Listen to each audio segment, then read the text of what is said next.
Hey everybody, I am alive, I am well. It's just been busy, man.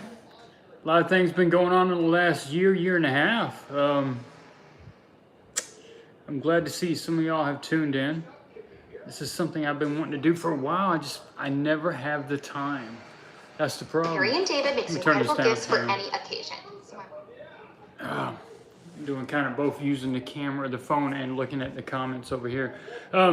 So what happened in a year and a half? Let's say I left the dealership, opened up my own shop. That's been going awesome. It's been getting busier and busier and busier. I mean, it's just hard to keep up. It's just one person, right? Every time I talk to someone, I say we. Actually, it's just me, right? I'm the service advisor, I'm the manager, I'm the parts person, I am the porter, I am the guy that cleans the bathrooms. But it's been busy. It's been kind of cool because a lot of the business is word of mouth. Even though I've got an expensive sign on the building, I don't get much stuff off the street. It's mostly people who know people, or you make all kinds of connections. One person is neighbor to a guy that has a used car lot, and then you're doing his cars, or all the businesses around me, you do all their fleet work. So it's gotten to be pretty cool as far as the work. You got a lot that's going on. Some of it's easy, some of it's hard. The biggest thing for me is learning other brands. You know me, I'm the big Chrysler guy, right? So working on all this stuff I've never seen before, let alone the names I've never heard of, it's different. But you know what, the cool thing is with YouTube and Google, that someone out there has already posted something about it, so you do your research, you can find it. But yeah, it's been awesome, mainly because I've been a lot more flexible to work on stuff. Between family life and here, for example, what is it? It's 10 o'clock here on the East Coast. And I'm working nights because the daycare closed down the class that my twins are in, the 3-year-old twins. So they're out of school, so I play daddy daycare during the day, and when the wife gets home, I'm here. So it's what you got to do, right? Any other job, you wouldn't be able to be that flexible. So that's been amazing. I just hadn't had a chance to shoot any videos, though. That's the problem. Let's go to some of these questions. I know a lot of y'all have asked something so far, and I'm just going to jump around. If I miss anybody, it's nothing personal. I wonder where you've been lately. I've been here, brother. Just been working my butt off. I'm sure I could put more hours in if I wanted to, but I'm trying to keep it at a sensible pace. Congrats.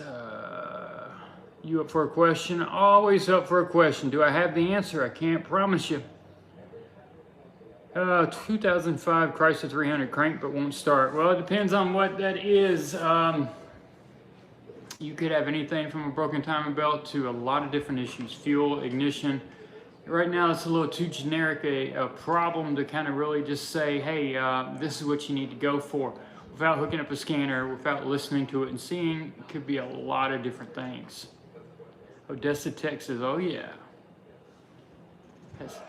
Runs hot at high speeds only. A Cummins running hot's not too common unless you got a EGR cooler leaking. You might have a fan issue. Typically you see more of that sitting at idle or in traffic. Otherwise, you can almost run one about half empty of coolant and it won't run hot. It's just the nature of a diesel engine. But as far as what is causing yours, it's hard to say. Now, you may have an issue where the coolant's breaking down. I don't remember seeing what year it was because it's done scrolled up. But there's certain years where the antifreeze breaks down. It starts clogging up the heater cores, starts clogging up the radiators, and that can cause issues as well. Just bought a brand new Ram with a 6.4 Hemi. Will I like it?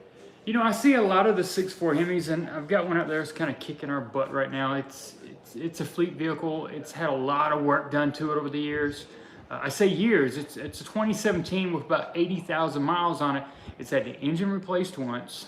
The transmission's been replaced, and now it's back for another transmission issue. Now, those issues, a lot of them were before I got a hold of it. Now, I did have to put the engine in. This transmission issue, though, literally is kicking my butt and a buddy of mine's who I let rebuild it because he's pretty much the best trans rebuilder in the area as far as Chrysler. I just don't have time to rebuild it. I've got too much other stuff I've got to work on, so it was easy for me to just take out and give it to him.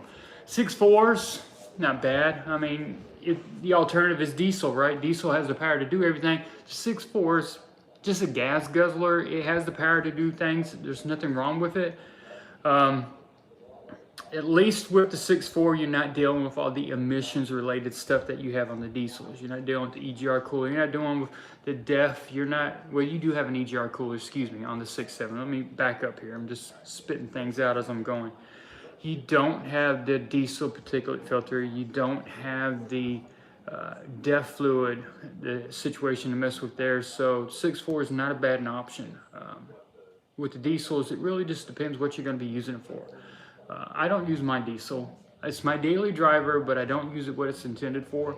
But the 6.4, I think you'll be okay with. Like I said, you do see some issues when they get some higher miles, but that's with anything. Did a Cayman lifters on one early this week. That one had, well, this is early this week, so it was last week. That had 200 plus thousand miles on it. So, you know, there's issues with that. That does happen with the Cayman lifters. Doesn't matter if it's a 5.7. Hell, it doesn't matter if it's a 3.6. You know, it's something that happens. But being fairly new, hopefully all the bugs have been worked out. Hopefully you'll be okay. I've been hearing some issues, though, with the later model Hemis. We have broken manifold bolts. But with the later models, now we're having cracked manifolds. So that may be an issue that might pop up. Hopefully not, but it's something we'll keep in mind. Man, there's a lot of questions. I'm going to miss a lot of them, guys and gals. I apologize. I'm just going to kind of jump around and grasp what I can. Are the DEF pumps on back order for the 6.7? I haven't checked lately because I haven't had a customer needing one. So at one point they were. At one point they stopped selling them because they wanted engineering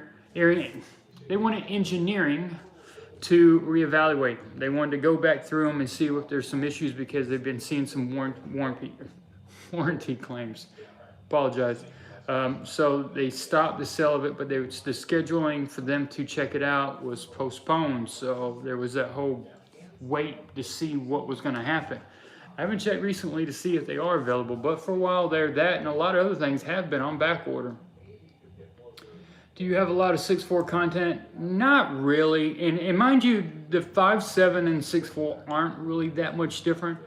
Mind you, the 6.4 does have an EGR cooler located under the intake, but spark plugs, water pump, there's a lot of things that are similar. So if you can watch a lot of the 5.7 videos, you can get a lot of what you need for the 6.4 content.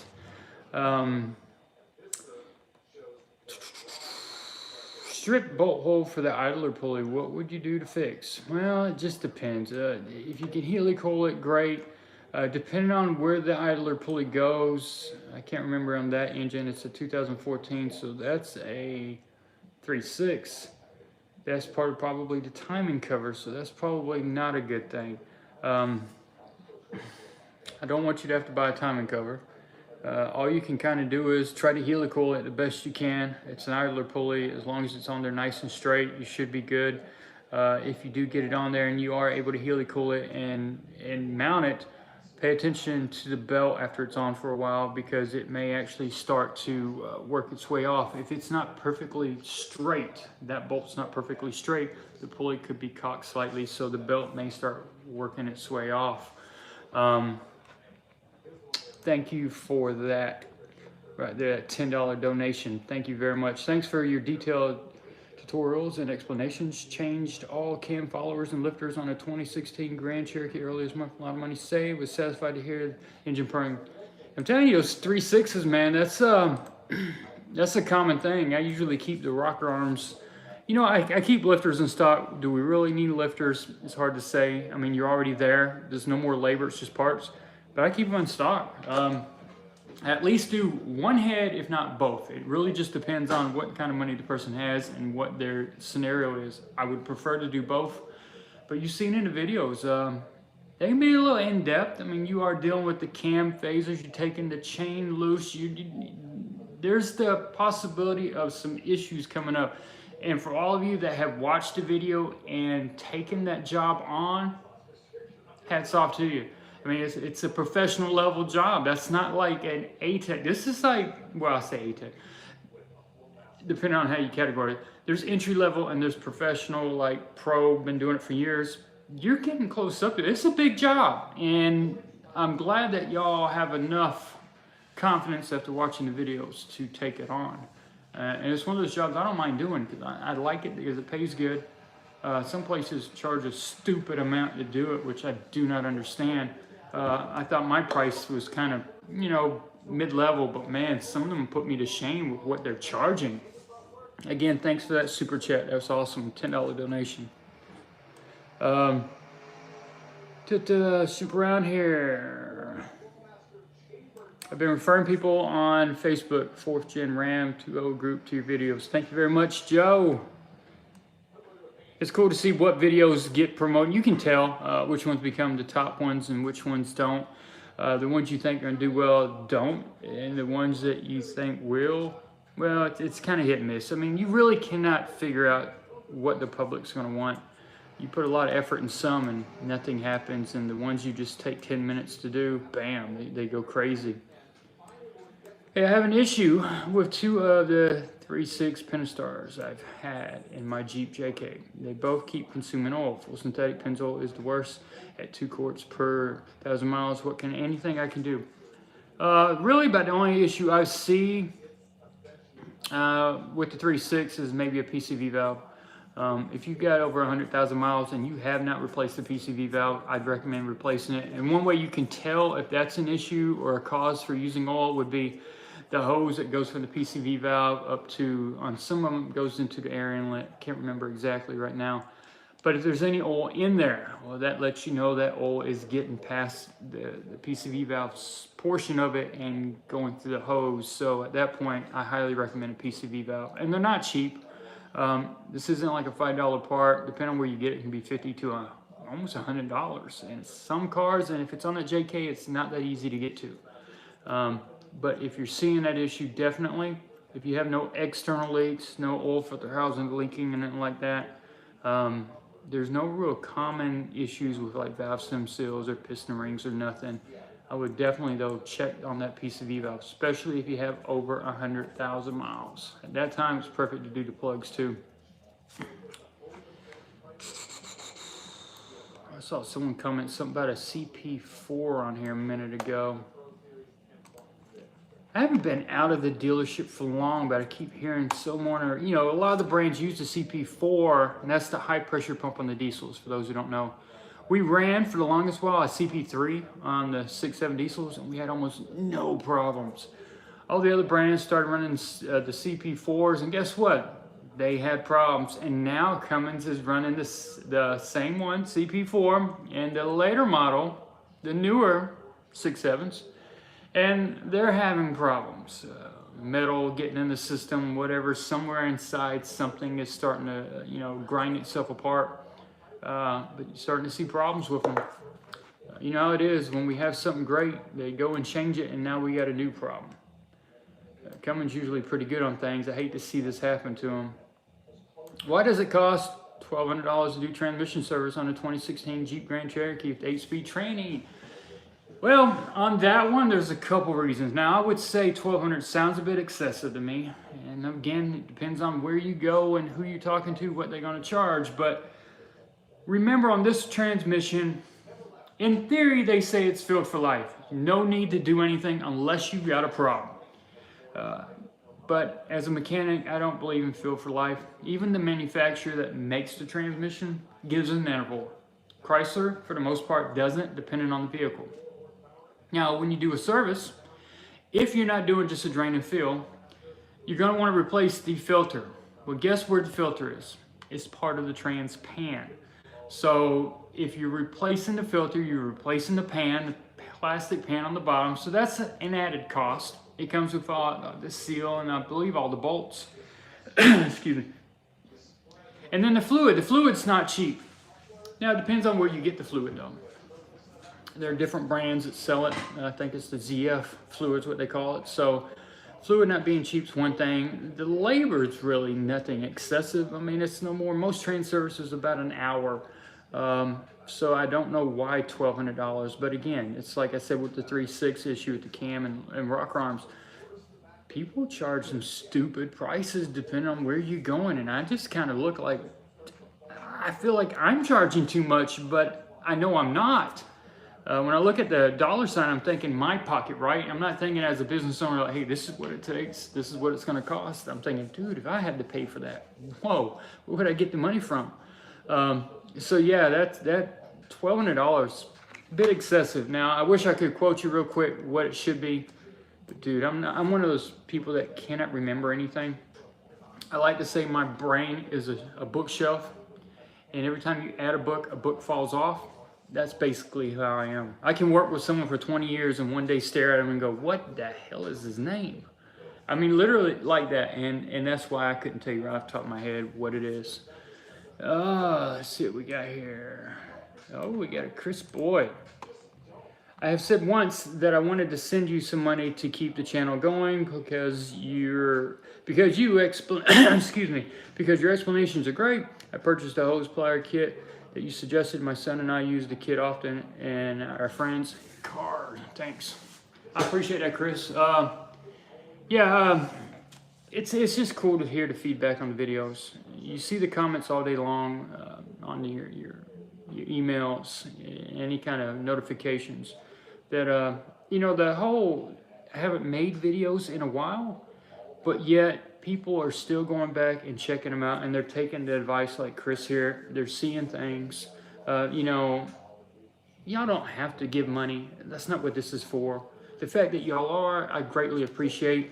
I just feel like it's, you know, I'm making money off Google anyway, right? That YouTube is owned by Google, so that's how we make money. And the fact that this is just, I got something that I like to do. I like to help people. But the fact that you get paid to do it doesn't hurt either. But the fact that y'all do take your time out and donate, that says a lot about y'all. I just want you to know you don't have to. That's not what this is about. All these videos will always be free. So other than you having to watch commercials at the beginning, it's greatly appreciated. It really is. It says a lot about y'all. It really does. And I got a lot of y'all promising me beer. I don't know how you ever going to get me beer, but hey, I'll take it. Let's jump back to some questions here, see if we can find something.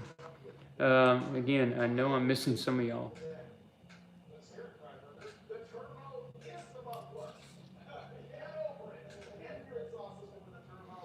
Now, some of these are a little technical, and I'm no engineer. I know how to work on these things. I know what to look for. Can I tell you the theory behind all of it?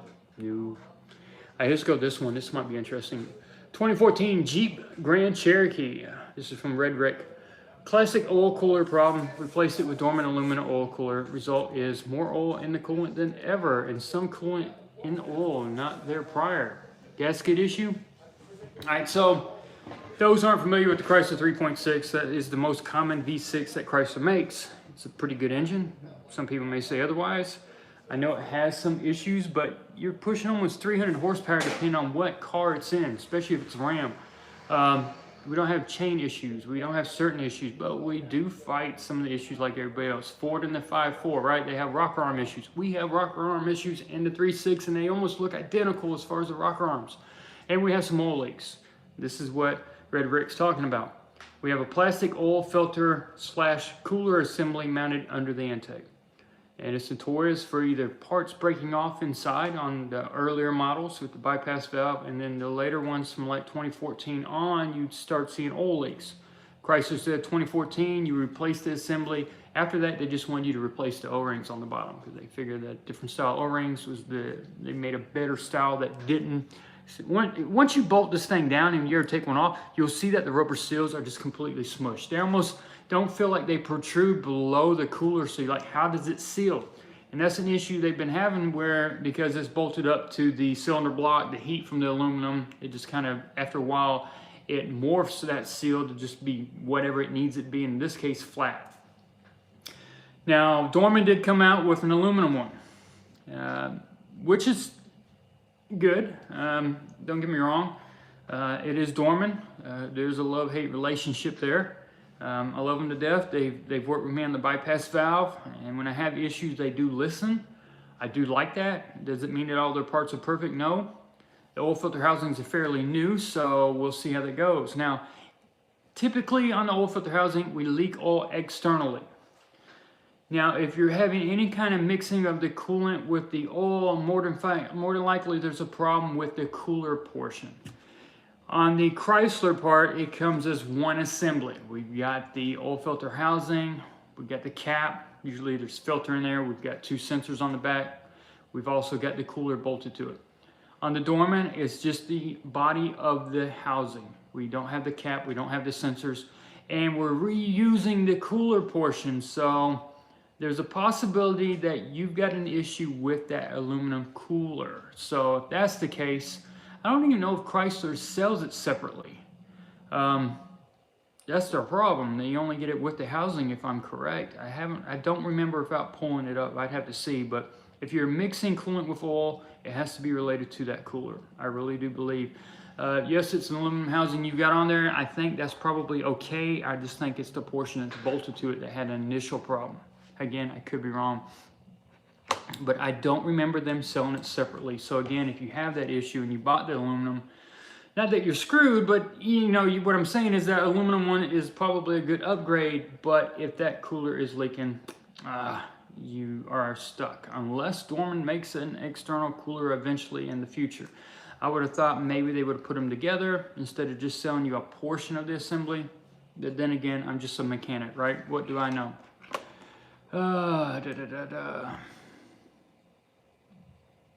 They actually sent me 2 of them. I've got one up there that was damaged in shipping, and then I've got another one, so I need to eventually do something with it, probably install it. Maybe I get someone willing. Next time I got one that comes in needing one, maybe I say, hey, I got the part, you pay the labor. If there's any problems, we'll work this out.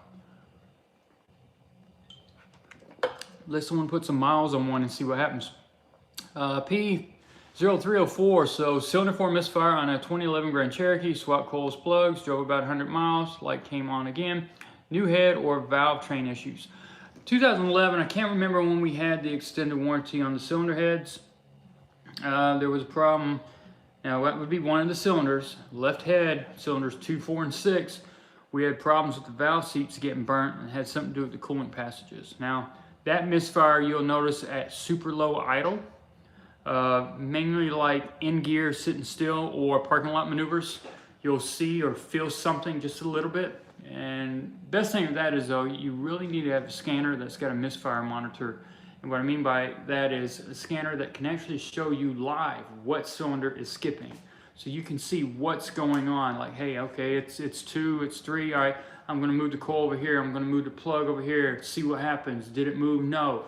I might do everything from a cylinder leak down test, which on the head issue, if you do a cylinder leak down test, it'll tell you right off the bat that yes, I've got a burnt exhaust valve, or you more than likely burnt exhaust valve. So could it be a head? Possibly. I wouldn't just slap one on right now.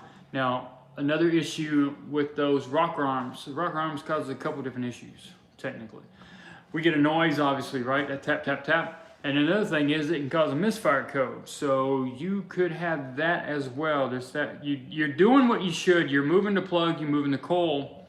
Again, you don't have the possibility of reading it live, though. You're waiting for the code to come back on and see what the code is if it's changed. But the rocker arm, possibly. Burnt exhaust valve, needing a head, possibly as well. Let's see, where we at? Let's just jumping around. We got a lot of questions. Come to South Texas, I got a bottle of Jack Daniels for you. I got a lot of buddies around Houston. If I ever get down there, I will holler. Kurt Kennedy, he's got a shop there. Oz Mechanics, he's got a shop there. A lot of people around Houston. When I worked with KBR over in Iraq, everybody I worked with was from around Houston, because obviously that's where Halliburton and KBR were. I'll get you some beer next time I visit my family in Warren. What you need to do, you need to hop over to Milwaukee, or not Milwaukee, just Wisconsin. Get across the border, truck stop, and get some Spotted Cow beer. That I will love to drink. Not even a big beer drinker, but man, Spotted Cow beer, that stuff is awesome.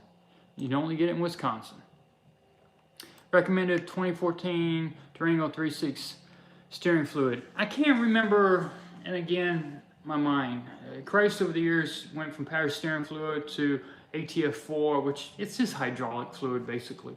And then if you've got the electric setup, which that one shouldn't. If it does, then it doesn't require fluid.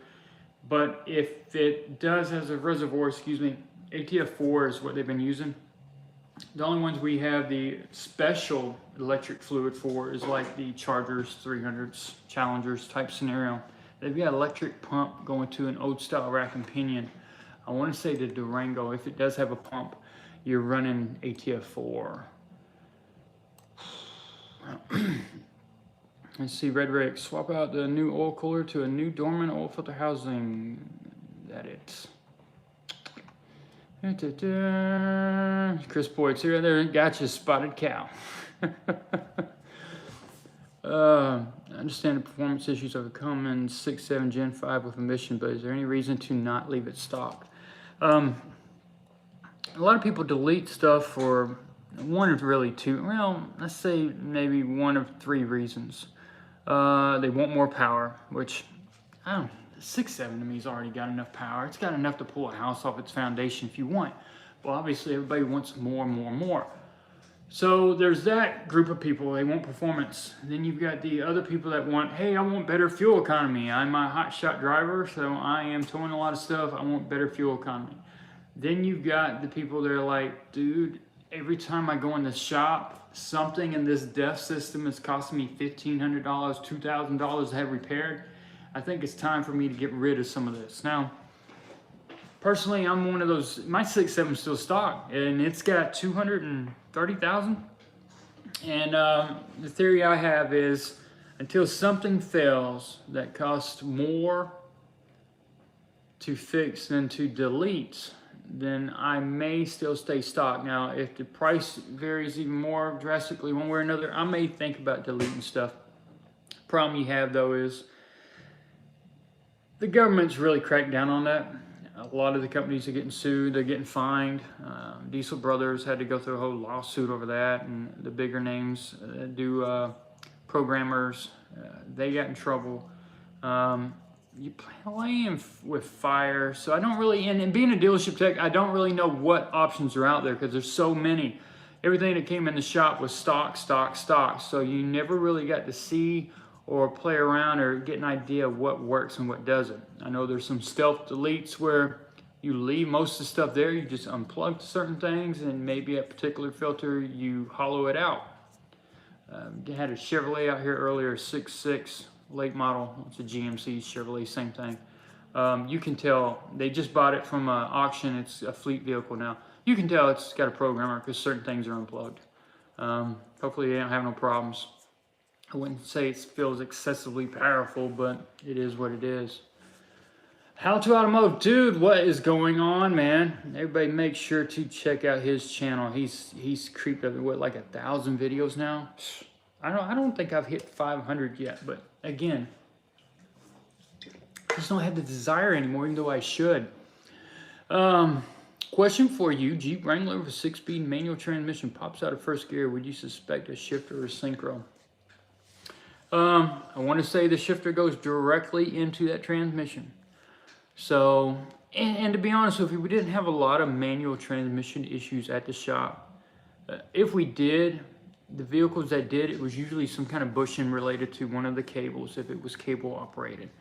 You'd have a bushing fill on one end or the other. Done a lot of those repairs. As far as internally, not a lot of internal repairs.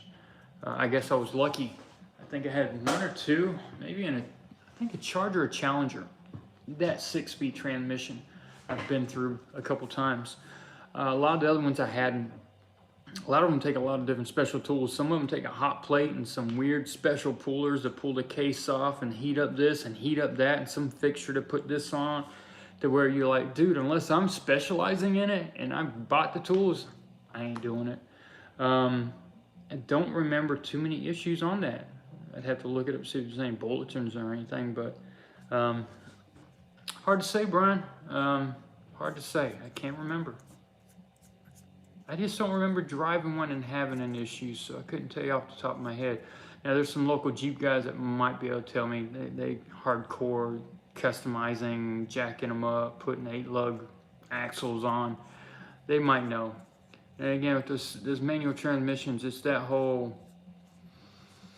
You really gotta like doing that kind of work. If you're a diff guy, then you're probably a manual transmission guy. You like that kind of stuff. Me, there's so many moving things, so many parts that gotta line up that it just feel like, whoa, what am I missing something here? And I know visually you see everything because it's just gears and synchros, but you won't know till you take it apart. And usually on those transmission, like I said, the shifter bolts directly in, unless when you take the upper port of the shifter off and you see that on some of them there's a plastic cup that the shifter sits in. But again, I would think that would cause you issues in more than one gear. A lot of slop, basically, not just one gear.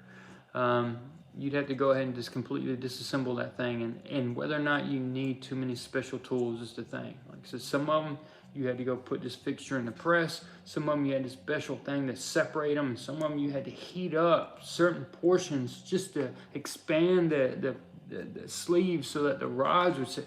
It became a cluster.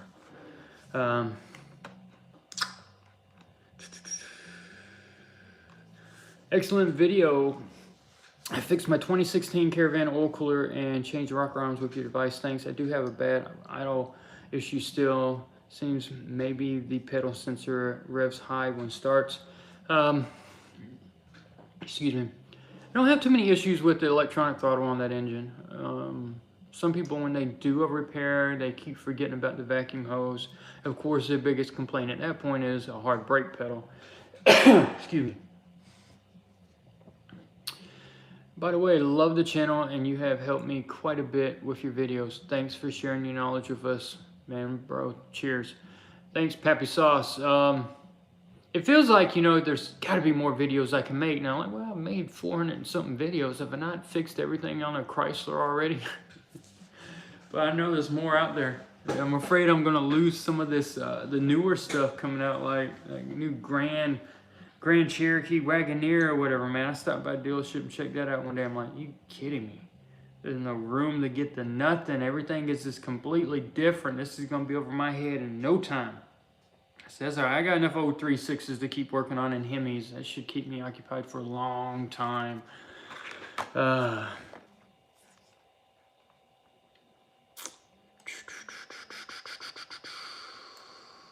Yeah, Brian, I hope it's a shifter too.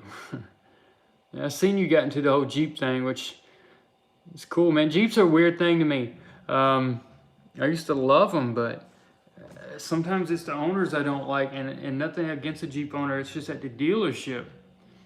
They'll take their newer model Jeep, go off on the weekend and do something stupid usually, and show up Monday morning and act like I was just going to Walmart. I don't know what happened, but you know it's a lie. They name their Jeeps, they post videos online and pictures in the local Jeep club, and you're like, why you gotta lie to me? Just tell me what happened. And I guess after a while, just kind of like, you know, you get turned off at that. And I guess a lot of the Jeeps too, you're like, man, once they start jacking them, you're driving, it's just, you can't hear nothing, tops shaking, the wind going by the light bar.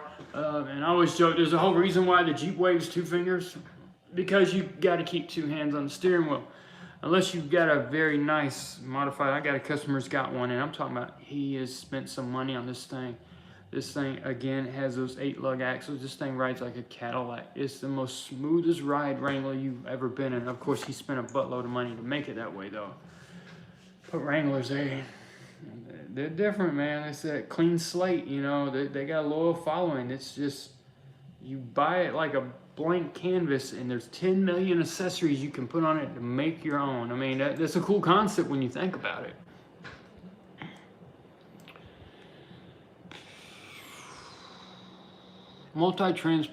Transportation system. I'm having issues with the ABS here. Tell me it's the ABS pump. $600 for the part, $600 for the labor, so fair price. $600 for the labor. Put a pump in? You figure a pump, couple hours max. If you had to bleed the system, 300, 400, maybe 6 seems to be pushing it. But again, what do I know? Some of them a little more pain in the butt. what I like on some of the different models I've been working on lately, whether it's Chevrolet or whatever, a lot of the ABS systems, you can actually go in the module, open it up, and resolder some of the contacts and get it back to working like it's supposed to.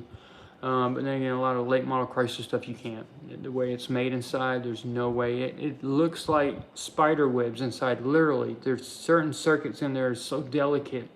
They look like spider webs going across, and if you just touch them, you mess them up. So there's not no really fixing anything on those. Let's see what else we got. Combination to look out with a Jeep Commander. Jeep Commander. That was one of those Jeeps. That was back in that, you know, when everything was so squared off.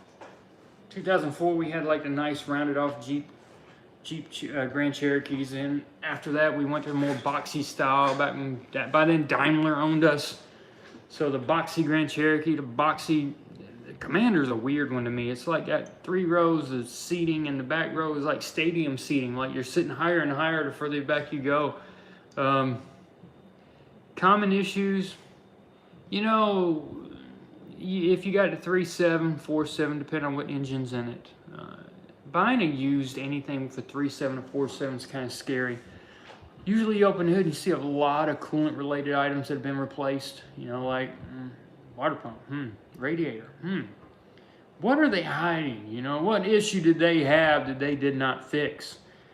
You hear a lot of noises in those engines. It's just, I've seen so many scary things with a used 3.7 or 4.7. Hemis are great. I love a Hemi in anything. But those 2 engines, and a used one with a lot of miles, can be scary. It's different if you've owned it from day one. You know everything about it. But when you're buying it from someone and you never learned, you've never had any experience with this vehicle, you're probably taking on a lot of their problems. There had to be a reason why they got rid of it.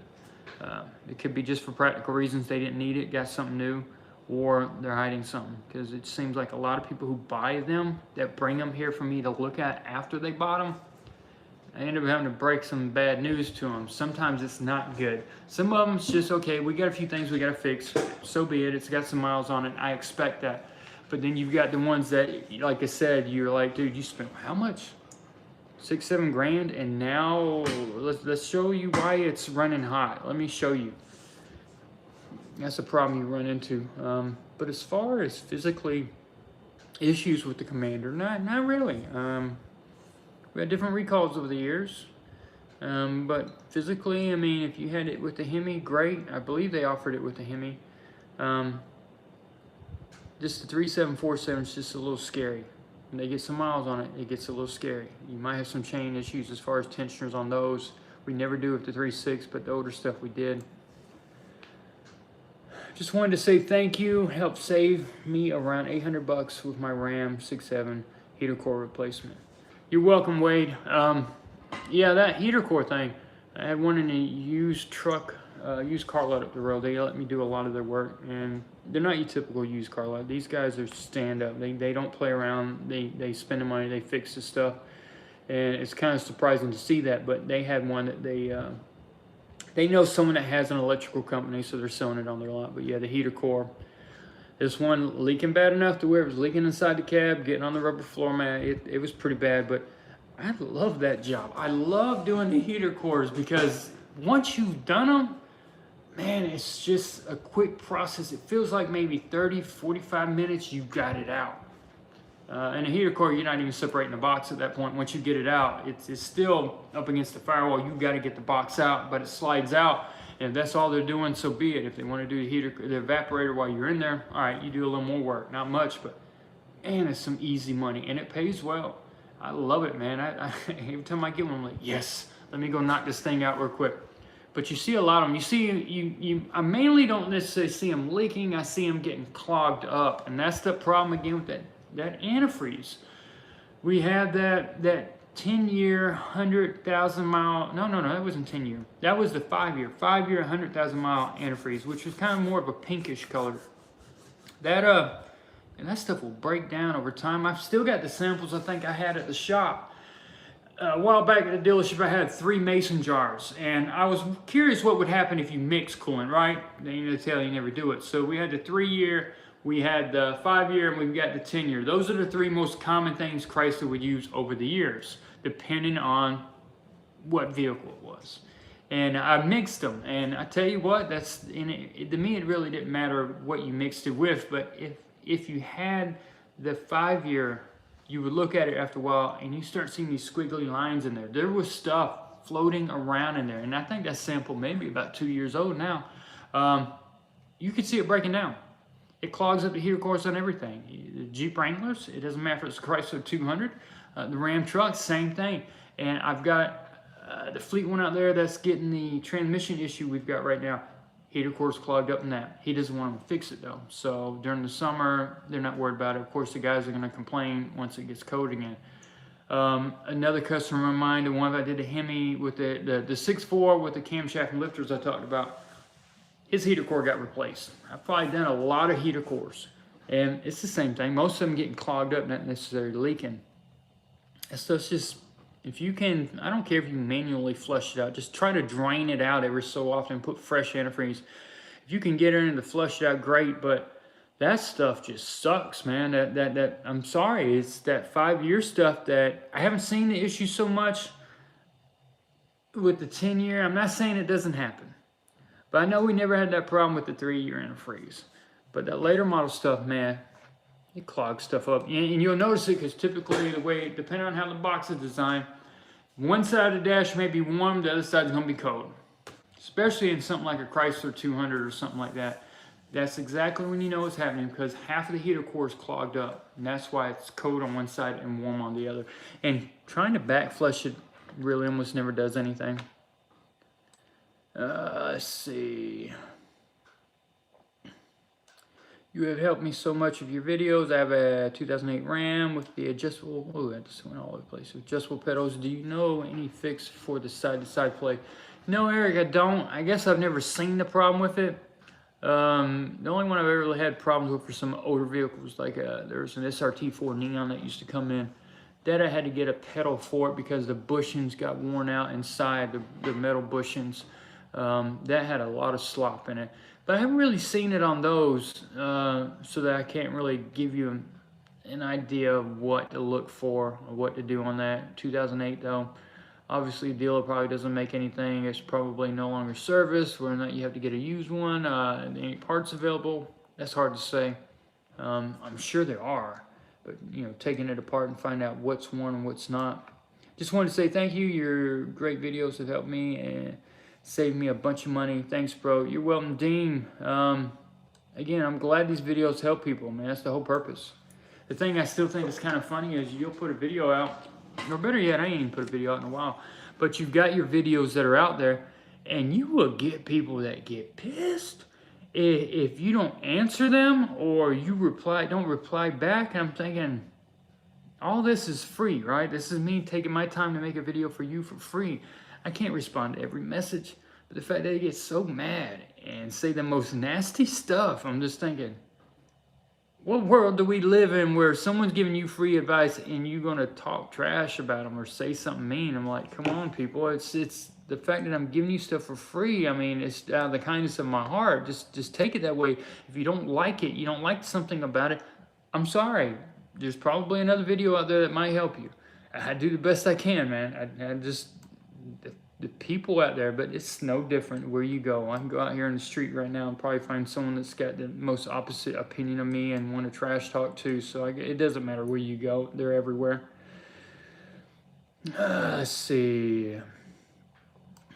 So follow-up question, if you have time. Red, how do I clean the cooling system out with the oil? Richard says dishwashing detergent, dry, and maybe simple grain. Flush and repeat until clean. Thoughts? There's a lot of different theories out there people like to use. Some say that you know, Dawn dish soap is supposed to be good for oil.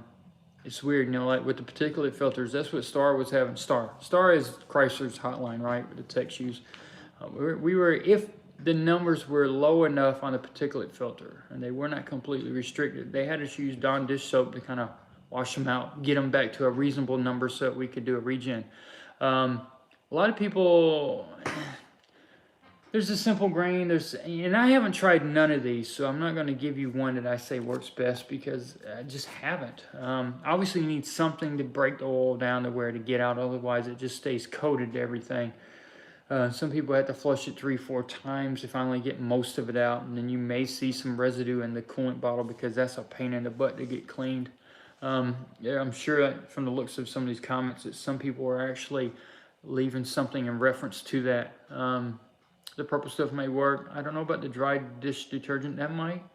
Dawn might work pretty good because you know how Dawn is. You know, they never show it being used on dishes. It's how to take oil off of ducks. I don't know what that's all about. It's just a joke. Great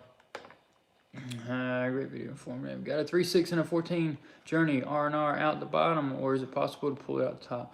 Got one that's eating oil and needs a swap. I'll be honest with you, the front wheel drives, I love to drop them out the bottom. It works best for me. I mean, I drop it out because whenever you're gonna pull an engine out, you got to fight with the transmission bolts. You got to fight with a lot of stuff. Personally, I drop it out the bottom. If you got a lift, that's the problem. If you don't have a lift, you know, it's not really gonna be feasible. I love to just, I've got a pallet, when I say pallet, I've got a fixture, it's just wood, metal frame with some wheels on the bottom.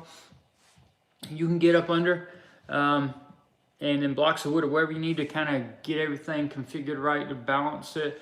And then I get what I need to from underneath, right? The torque converter bolts, any of the engine bolts and transmission bolts, anything that's hard to get to, I get from the bottom. While it's up in the air, I get the bottom stuff off, and then I unhook everything, and I lower the car down onto that fixture, unbolt everything, pick the car up, engine sitting right there with the transmission. That's how I do it. That's the way I prefer to do it. A ProMaster, you can actually just take it out the front. You can take enough of the stuff off the front to literally pull it out. But yeah, I'm not out the top because there's not a lot of room. Because remember, you've still got to clear the transmission and the engine. You still got the flex plate on the end that you've got to clear. They know that very well. Column shifter frequently stuck in part. The release lever and procedure required multiple attempts last time. 6.7. I don't know if that's the one that had the recall. We always had a problem. And what they're talking about is the trucks that actually have a shifter arm, right? Most things these days have a knob. Those trucks, there is a manual override. You have to take the rubber boot off where the goes into the column, the shifter arm does, and there's a little white lever you would move to try to get it out. Now, if there's a problem with the mechanism there, what usually would happen is dust, debris would get into a little portion of it and it wouldn't move like it's supposed to electronically.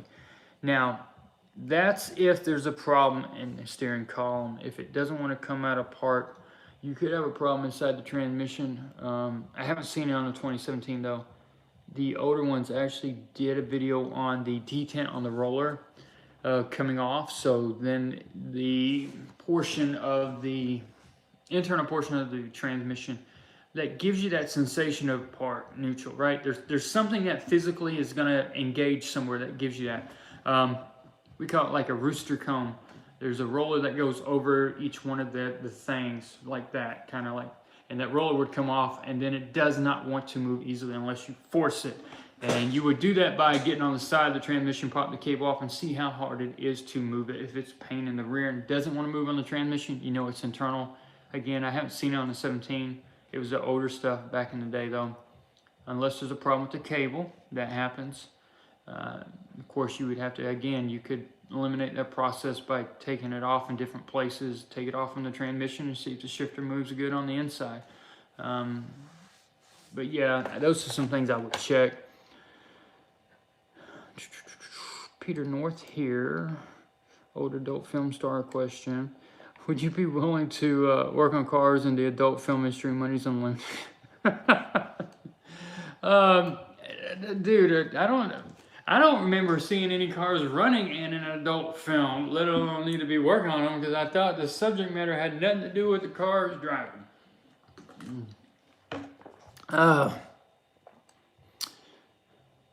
My 2013 shifts light wreck, but if you restart, we'll go and drive. I'm not sure what that is, Dave.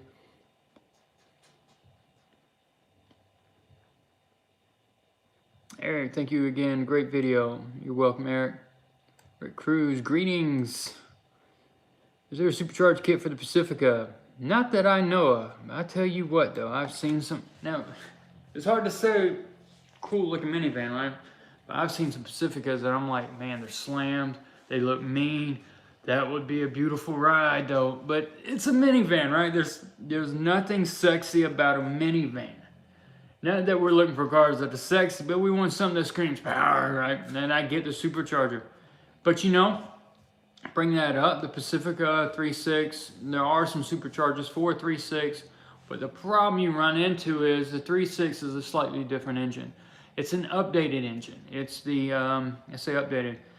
3.6 has always had variable valve timing, VVT, most like any other manufacturer. So we can adjust the camshaft and the cam gear independent. Well, the Pacifica also has VVL. So not only do we have variable valve timing, we've got variable valve lift. So there's a portion of, it's like, well, cam lobes, yeah. There's a certain section of cam lobes that different rocker arms or different mechanisms ride on at certain times. So there's a lot going on, EGR cooler probably and stuff, to where packing something on that Pacifica with that 3.6 probably not possible. But hey, I'm sure someone's going to come up with something. Otherwise, 3.6s in anything else, I do see kits for. It still makes you wonder. I mean, by the time you add a kit to a 3.6, shouldn't you have just bought something with a Hemi? That's the argument I kind of have. I got a 14 Town & Country 3.6. It has an engine light for the thermostat, but it loses coolant. But can't find where it's going, drives fine, no smoke, doesn't overheat, isn't in the oil or trans. Well, that's going to be the odd thing. Now, with the, I know which code you're thinking of. I think it's P0128 maybe. That's probably the thermostat. It's like a thermostat rationality, or the engine's code for too long. And typically what you find on those thermostats is they're partially stuck open, so the coolant's allowed to go past the thermostat instead of staying blocked off, allowing the engine to build up temp before it opens. Those thermostats are known for sticking open. They're part of the housing. If you replace it as a housing. Those housings are known for seeping as well. Now the thing about using the coolant, with that type of coolant, you don't always have a wet spot.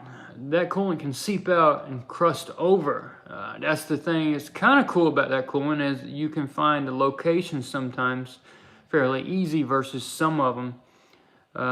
So you might want to look for that. It's right on the outside edge of that thermostat housing where it leaks to. But as far as if you're not getting it in your oil, and your oil is not mixing with your coolant, and you don't see anything physically, it's got to be going somewhere, right? Now, it just depends on how much it's losing over a period of time.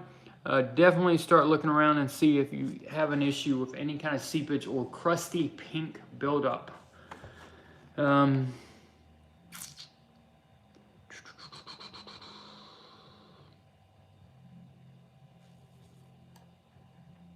Rich, the community appreciates you. I'm glad y'all do. I know y'all probably wondering where in the hell did Dave go.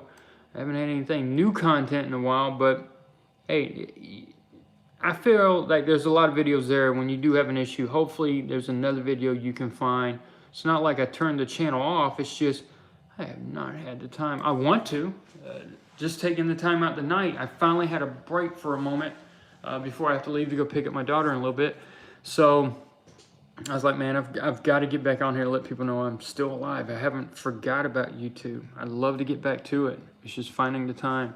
And the thing about making a video, if you know anything, is as you start making them, back in the day, you would just hold your phone, and you would take, whatever, video it, and put it up there real quick, be done.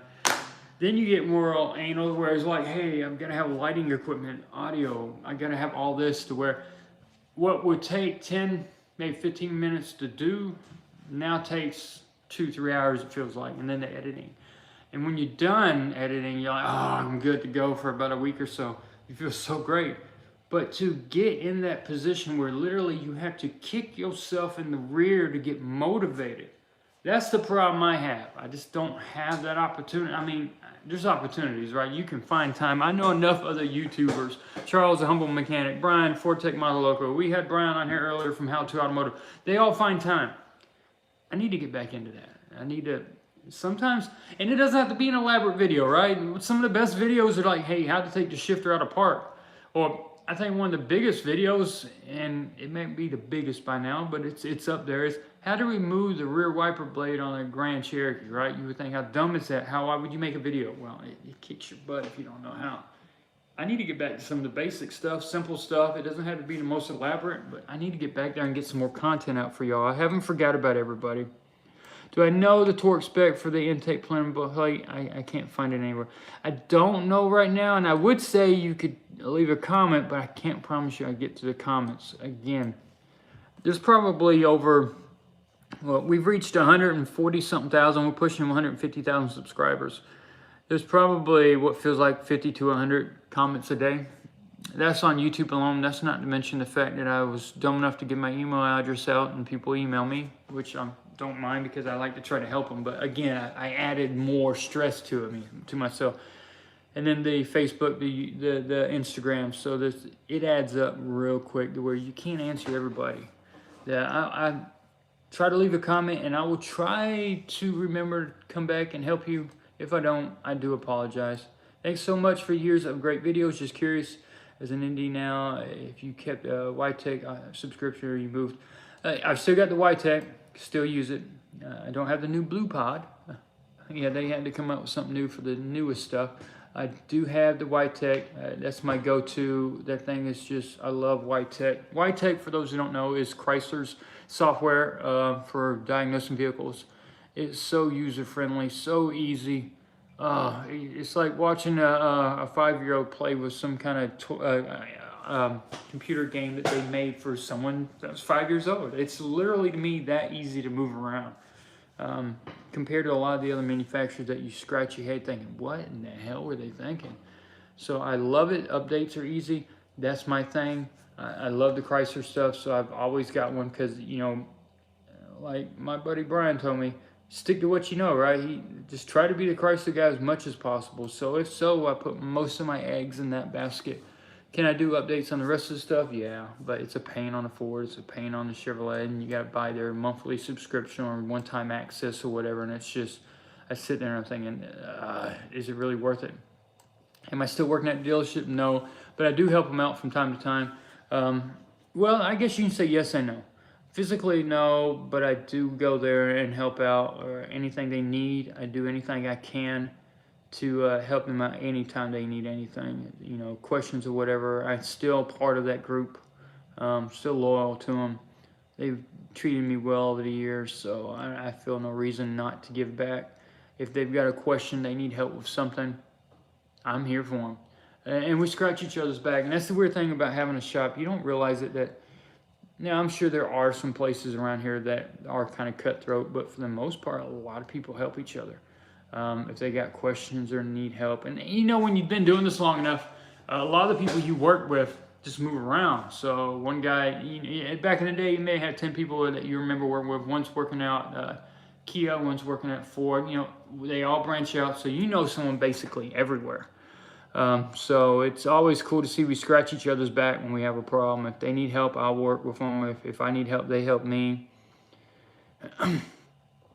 Let's see, intermittent issue of water and fuel message. Could this be just a bad sensor? Possibly. I would think if you have water in your fuel, it would be there constantly, so I would expect that to stay on now, depending on which one it is, because there's typically one on the rear.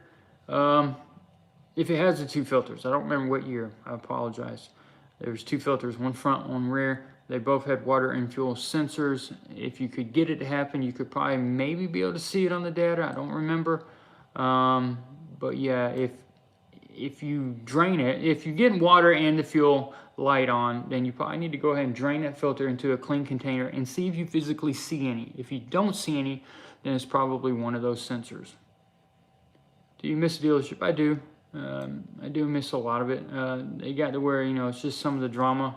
You're going to have drama anywhere. Here, it's just me. There's still drama because, you know, it's still having to get things done and do it in a timely manner, but it depends on who you work with, because, you know, there's guys I've worked with over the years that just, man, they put a target on your back, and it doesn't matter what you do. They're running their mouth, they're talking crap. You know, there's always that one person, and I ain't gonna say that I ain't been something of like that in my years, because if you've been doing it long enough, you get kind of comfortable in your ways, maybe your personality, whatever. You probably come off as odd or rough.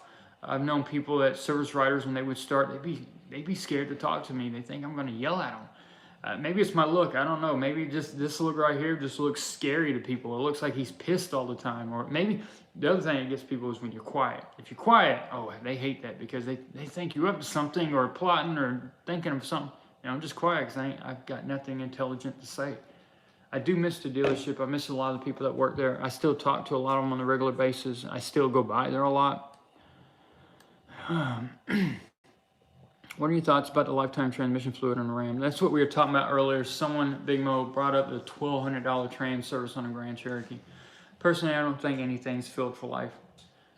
Maybe they don't think you're going to own it more than 5 years. So in their idea of life, what is their idea of life, right? And we drive some vehicles 300,000-400,000 miles. We keep them 15, 20 years.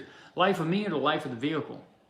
I hate when they say that. And someone told me once before, and this is probably a lot to do with it, that when you're comparing apples to apples, like a Ford, a Chevrolet, or maybe a Chrysler, and everything looks so similar, the type of car, the type of engine, the horsepower, the fuel economy and all, and if it comes down to that one person and they're really looking for something that's different, that maybe that cost of ownership for the year, the maintenance cost and all, whatever they call it, the cost of ownership, that dollar amount, if they can get that as low as they can, maybe that's the deciding factor between them buying this brand or that brand.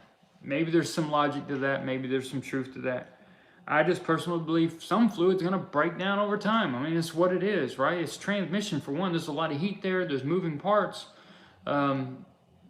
If it was filled for life, I guess in my mind, I'm thinking, well, why is there a trans pan? Why is it not completely sealed with no bolts, no nothing? No drains, no fill, no nothing. But the fact that they say that just kind of blows my mind. And, Chrysler's big on certain things where there's really, if I remember, there's no interval for changing brake fluid.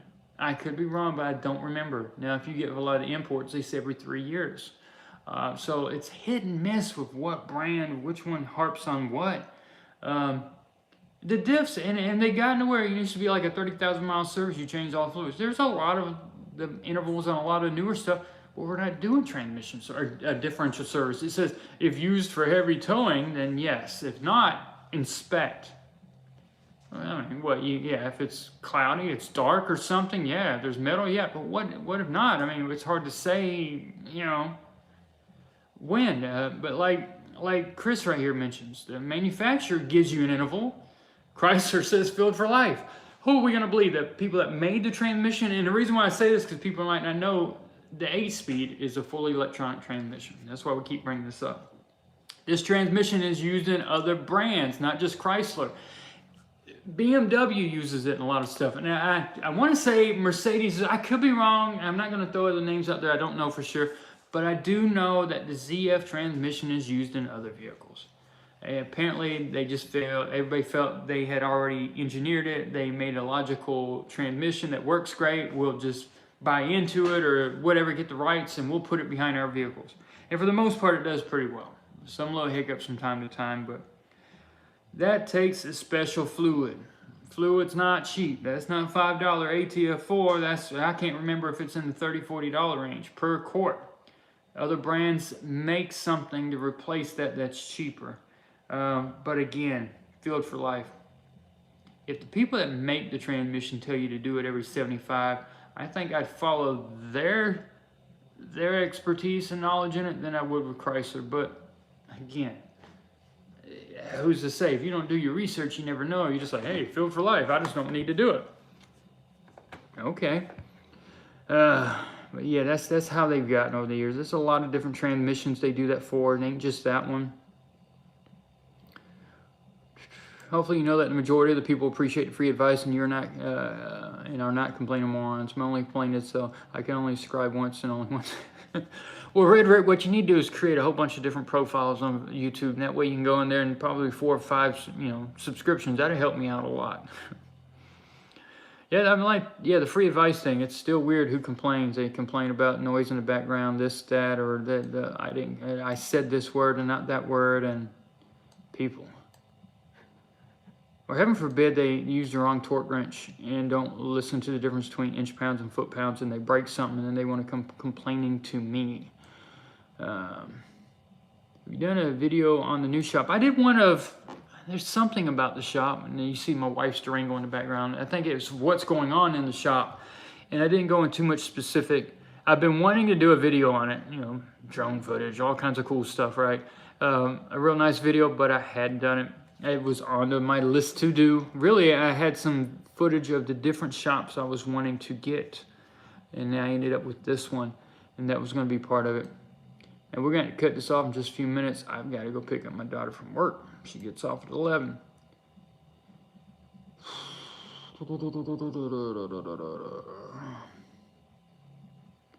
The only sexy about a minivan is the hot soccer mom getting out. Yeah, there you go, there you go. When we had our minivan, I remember it was a 2005, I made sure it had aluminum rims and fog lights. That's about as sexy as you could get with a Grand Cherokee. Now mind you, they practical as hell, right? That's that whole, we can all go to the beach, we can all go to the mountains, we can all travel, people get in and out easy. I can reach back there and smack a kid and tell him to behave. I'm telling you, but you know, there's nothing sexy about a freaking minivan. That's why we got a Durango with 3 rows, because it's got a Hemi. That's about as sexy as I can get, right?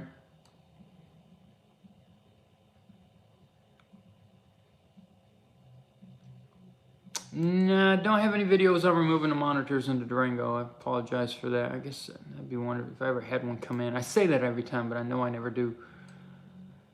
Best year for the Eco Diesel. Eco Diesel is weird. For those who don't know, that's the smaller, what is it, 3-liter diesel that came out. And the bad thing about when you think Dodge and diesel, people think diesel, right? American diesel is, I've got stacks, I blow back smoke, I can pull a trailer with 8 cars on it. European diesel is, hey, small, compact, 4-cylinder, that's what we use for fuel. Eco Diesel goes more towards that European thing. Here, guys buy a truck with a diesel and they get the 3-liter. They start having that mentality, and they start using it for things it's not intended for. They want to use it for the big stuff. They want to pull stuff. They want to do big stuff that they really aren't supposed to be doing with that engine. To me, it's a gas alternative. It doesn't have the power. It doesn't have the torque. Hell, the cam gears are press fit. They are not spline. They do not have a keyway. They literally, you lock the cams down in a certain position, you line up the cam sprockets, and you tighten the bolt, cone shape. That's how they are. You apply too much torque to this, too much work, too much something that you don't need to do, they've been known to move. That just tells you right there, that engine's not made for power and torque. It's a gas alternative. As far as a good year, I can't really tell you. You know, I didn't see a lot of them. When they come in, they had some common issues here and there. Wasn't my favorite engine. Then there was the whole, we'll give you money because of the emissions issue type thing. And then, like I said, there's only a couple I had to do. I wouldn't even say extensive work. It's more like this intake hose come off. I can't even remember all the other issues we had. It was minor stuff. It just, again, if I was going to get anything, it'd be the Hemi. I mean, unless, you know, in Europe, I get it. It's easier to come by diesel fuel than it is unleaded fuel. Or better yet, I don't know if it's still leaded over there, because when my parents and us had to go back to Germany when my dad was in the military, you had to take the catalytic converter off your car when you went over there, because they were running leaded fuel and it was going to just screw up your catalytic converter, so you went ahead and took it off beforehand. But yeah, diesel is the main fuel of choice over there. So of course, let's see what we got. There's a lot of 8-speed questions up here tonight. I don't know if I answered most of them for you, or just answering 1 or 2. That it kind of applies to all of them. As far as who supplies the parts, Dorman supplies on the 8-speed. Now, if you're only doing your trans service every 7,500 or 75,000 miles, do you need to buy this special pan that Dorman sells? They sell a pan that has a filter that is replaceable, right? So remember in the beginning of the video with the slide feed that if you're replacing the filter in a 8-speed, it's part of the pan. Dorman makes a pan with a separate filter, so if you're going to be doing multiple trans service, it might be economical to buy that one. But again, that's 75,000, so that's 150,000. At what point are you still owning this vehicle? Are you thinking 75,000 miles into the future that you would do that? I like the concept, but again, I would stick to OEM if possible. Am I still working at a dealership? Nope. work with them, not directly there though. I know some of these questions I've already answered. I apologize if it sounds like it, or maybe there's some new ones there. I missed a lot of your questions tonight, and I apologize. But again, we got to get ready to wrap this up. I've got to lock up, close everything up, wash my hands, and go pick up my daughter. And hey, I tell you what, hang on one second. We got someone that gave us $5. We at least need to talk to them. Now I have a 2019 Power Wagon. Do I need to pay particular attention to anything maintenance-wise with the 6.4 gas? Maintenance, just make sure you change your oil with good oil. It's no different than a Hemi. If anything fails on it and you change your oil regularly, you've done everything you can. If you ever have a rocker arm issue, or not rocker arm issues on that, but if you have a lifter issue, which hopefully on the 19 they've solved that issue, 100,000 miles, 200,000 miles from now, if you change your oil like you're supposed to, if it happens, you did everything you need to. Parts will fail. It's just how they are sometimes. Change your oil. Make sure you use good oil. You do it on a regular basis. Don't make no 8,000-9,000 miles. Do about 3,000 to 5,000 if you want. Otherwise, there's nothing real particular I would say you'd have to pay attention to on that 6.4. They're good engines. I mean, the maintenance intervals on certain things, the plugs are a little higher, so you're not doing a lot to them. You just keep the oil going. I think you're going to be good to go on that. Power Wagon's a pretty cool ride. I'd love to see that 2019. I know I love that body style. That's something I don't get to see all the time being where I'm at. I get, when you're independent, all that stuff you get is probably, what, 4 or 5 years old. Because at the dealership, what usually comes in is a 3-year range, right? They're under warranty. That's the reason why they're there. Unless it's a recall and then all the junk comes in. But for the most part. Again, thank you for that donation, and for all those that donated today, and for all y'all that left a comment. Again, I apologize for not getting to all these, because there are a buttload as I'm scrolling through here. Wow, that I know I didn't touch on. Please don't get your feelings hurt. If I couldn't, maybe we'll do this again. This is just as easier to do a live feed and answer all your questions than it is to make a video about something. So from time to time, I think I'd like interacting with y'all directly. One-on-one, I guess you could say. Again, everybody, thank you for tuning in. This has been awesome. And thank you. I haven't gone anywhere. I'm still here. In the meantime, y'all be safe.